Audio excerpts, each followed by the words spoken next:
Asiphinde sinibingelele sinamukele ngaphansi kwe-YouTube channel uSiba lukaZulu. Kwisifundo sethu namhlanje sizobheka izaga nezincazelo zakhona.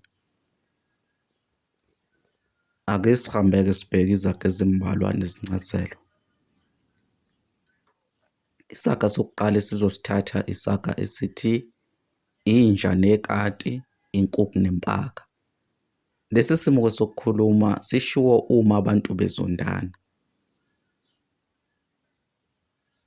Isaga sesibili-ke sizosithatha isaga esithi injobo enhle ithungelwe ebandla. Lesi simo sokukhuluma sona sisho ukuthi imiqondo eminingi ibonisana kahle. Isaga sesithathu-ke sizosibheka isaga esithi iso liwela umfula ugcwele. Lesi simo sokukhuluma sona sisho ukuthi iso likwazi ukufinyelela lapho umuntu angakwazi khona. Kanjalo nezifiso zomuntu zendlula amandla akhe. Isaga sesine-ke sizosibheka isaga esithi iwe ngophondo. Lesi simo sokukhuluma sona sisho ukuhluleka noma ukuphelelwa ngamandla ungasenakwazi ukusisiza.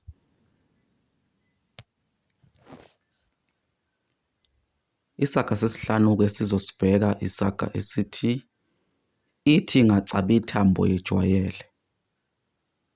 Lesi simo sokukhuluma sona sisho ukuthi umuntu uma eke wanikwa into kanye uyejwayela, ahlala njalo alindela noma afuna ukunikwa leyo nto. Isaga sokugcina-ke sizosibheka isaga esithi imbuzi igudla iguma. Lesi simo sokukhuluma sona sisho ukugwegwesa ungaqondi ngqo.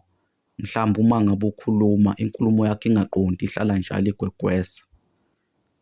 Ebese sithi imbuzi igudla iguma, okusho ukuthi umuntu akaqondi ngqo, akakhulumi ngqo inkulumo ngqo, uhlala njalo agwegwesa.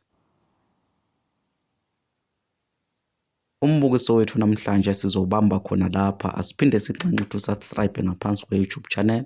Ushiye ukuphalwa kwakho lapho kuma-comment, uphinde ulike nevidiyo yethu namhlanje. Kuze kube ngokuzayo, siyavalelisa.